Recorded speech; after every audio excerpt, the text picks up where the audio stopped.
What's going on, everybody? Welcome back to another episode of the Tailgate Tapes podcast, episode 3.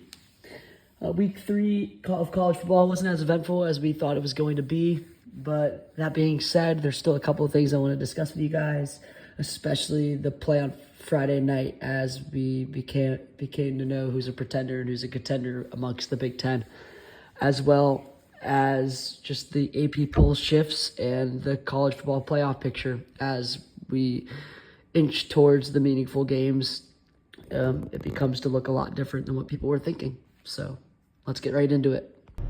We saw a little shift in the AP poll after this week, and I think rightfully so. Texas is deserving of that number 1 slot. I think Georgia's still the best team in the country. Sorry, I had to pause there. I think Georgia's the best team in the country, but I think Ohio State is my national championship favorite right now. Their roster is just so talented. It's impressive to watch. Ryan Day, great play caller. Chip Kelly's working well with him.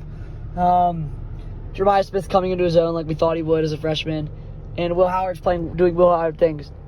And I can't wait to see this team start Big Ten play in a couple of weeks. I think this Oregon team who finally found its groove, as J.D. Pickell would say, they just couldn't handle the potatoes down in Idaho, so they were playing a little rough against those teams.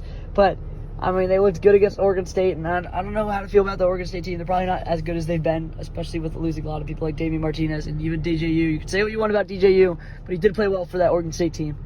And it looked like Oregon finally found their groove, which is good to see, and I think it's going to have a lot of momentum going in that Ohio State-Oregon game in 2 weeks. Or 3 weeks, whenever it is. But I think Ohio State's my pick to win the national title right now, and I don't think they're going to prove me wrong for a while. Texas, though, definitely deserving of that number 1 spot. Huge win at Michigan. God, Davis Warren is awful.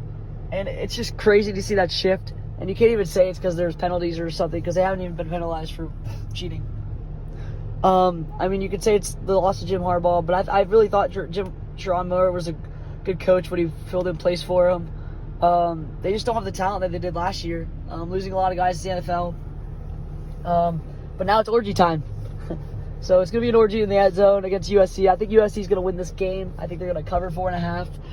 But don't be surprised if Sharon Moore gets those boys buzzing and Michigan ends up pulling this out in the Big House. It's going to be tough for them to lose two straight in the Big House. But I do think they're going to do, because I think Miller Moss is legit. I think he's a legit top 8 Heisman candidate right now.